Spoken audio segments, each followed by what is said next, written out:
สวัสดีครับอาจารย์ครับครับสวัสดีครับหมอรวยตามอาจารย์ฝ่าประท่านเนาะฝ่าประท่านเป็นเลขเล่านะครับพอดีอาจารย์ว่าเล่ากับเฮ็ดได้คือกันเล่าก็ได้ครับผมแต่วันนี้จะให้เป็นเลขทูบก่อนโอ้โห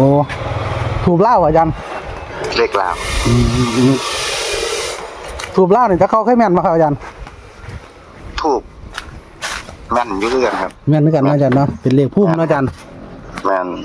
ถ้าแตกเล่าแรกนี่อาจารย์ก็ต้องได้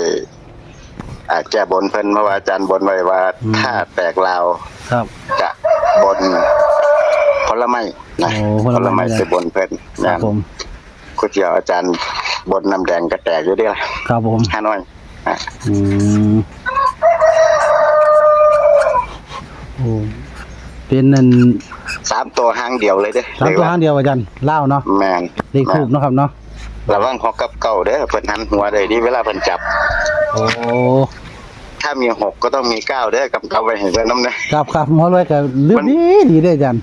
แม่นมันมีตัวเดียวนี่ล่ะ7นี่ก็คือ7อยู่1ก็คือ1อยู่ผู้ลางคนว่า7กับ1ตัวเดียวกันมันบ่แม่นครับแต่วันที่ก็ร้อยไปเรื่อยๆกัน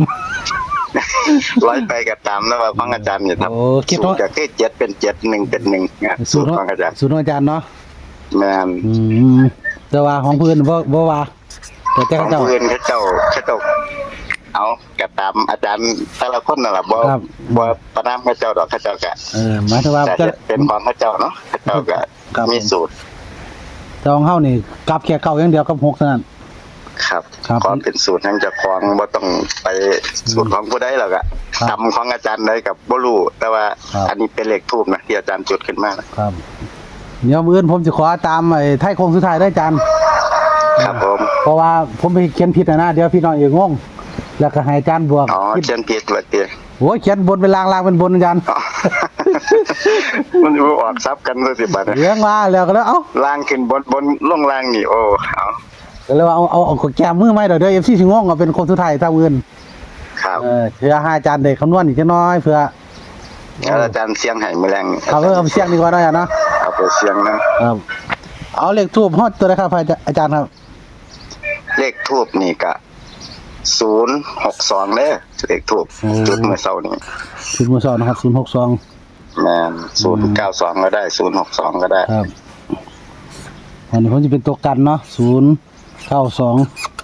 กันนะจ๊ะเนาะเป็นกันซะตัวตรงๆมันคือ062ถ้าผู้ใดวิ่งรูดมื้อนี้เด้อวิ่งรูดครับของเราอย่างฟัน2เลยขาดปดเลยวิ่งรูด2ตัวเดียวเน้นๆนะจ๊ะเนาะเล่าบ่หนี2ดอกนี้ได้มือเดียว2มือเล่าเก่ากลับมาว่าคือเก่าผู้หญิงผู้หญิงอันนี่แม่นเลย2โทแท้คันผู้หญิงอันนะมื้อแรกมันจะมีผู้ชายผู้นึงเนาะมันมีผู้ชายผู้นึงหมายเลขก็สิว่าดีดอกผู้ชายแม่นผู้ชายเว้าดีแต่ผู้หญิงนี่กันหมายเลขคือกันนี่2โทหมกกรถโอ้เป็นจังซั่นอาจารย์โอ้บ่ได้สังเกตจักเทื่อได้อาจารย์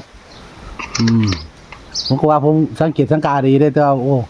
บ่เคยสังเกตว่าผู้หญิงผู้นี้ทีมเว้านี่มันเป็นคือกันอาจารย์ว่าบ่เอาลอกซ่อมใส่กันนะอาจารย์เนาะโซไปซะละอาจารย์ก็โซไปละแต่ว่าเพิ่นเห็นอาจารย์สาประธานออกมาเพิ่นก็สิโป๊ะให้อยู่ดอกครับผมเพราะว่าอันเป็นเลขทูปเนาะที่เคยยินข่าวซั่นล่ะว่าขอเลขทูปอาจารย์หน่อยเด้อซั่นเอามันคือรู้จักว่ามีเลขทูปบ่เว้าในคลิปเฮาเด้อาจารย์มื้อเว้าในคลิปบ่ในคลิปมื้อนั้นล่ะอาจารย์ก็เลยได้ยินอาจารย์เลยโอ้ยก็ให้นี่นะซั่นเรื่องว่าเลยเลขทูปอาจารย์เลขลาวว่าซั่นเอาทั้งลาวทั้งฮานอยเลยเด้อนี่เอาว่าซั่นดอกระวังมันลอยไปหาฮานอยนำเด้อล่ะครับก็บ่แน่อาจารย์มันหลายน้อยเนาะแม่นหลายน้อยแต่ว่าที่เนี่ยปกติแล้วที่อาจารย์เน้นก็เฮ็ดสูตรนะเฮ็ดสูตรที่มานี่ส่วนมากมันจะเข้าปกติครับส่วนในปกติเนาะอาจารย์เนาะแต่ว่าเลขเล่ามื้อนี้มาแท้ๆล่ะเลขเล่าเอาเลยขออนุญาตตัดเด้ออาจารย์ถ้าตามตัวนี่ล่ะเดี๋ยวสิวงให้ครับตัด0662แล้วก็02อาจารย์วงตัวไหนครับผม02นะอาจารย์เนาะครับผมขอให้ FC โชคดีเนาะอาจารย์ก็สิบ่เตรียมคลิปไปดอกพอเดี๋ยวอาจารย์มีธุระไปรับลูกโรงเรียนอาจารย์ลูกน้อยบ่ แม่นครับลุงน้อยครับอยู่อนุบาล อยู่อนุบาลเนาะ ครับ ครับผม ผมก็คือว่าขอบคุณอาจารย์หลายๆโอ้เอฟซีก็ตื่นเต้นอยู่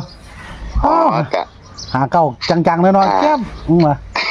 เอาอาจารย์ก็ขอบคุณเด็บซี่เด้อที่เขามาเป็นอาจารย์ก็เป็นตื่นเต้นอยู่จังน้อยบ่เคยออกช่องนะครับ ตื่นเต้นเป็นธรรมดาติดตามไป ครับ มีโชคแท้แน่นอน ครับแต่ว่าเลขไทยเนี่ยโอ้ยินอาจารย์บอกคักอยู่ได้วันเนี่ย ครับ ก็อยากให้เอฟซีลองติดตามด้วยครับไทยเดี๋ยวสรุปให้เพื่อนเป็นโค้งสุดท้ายนะอาจารย์เนาะนะครับสำหรับไทย ครับ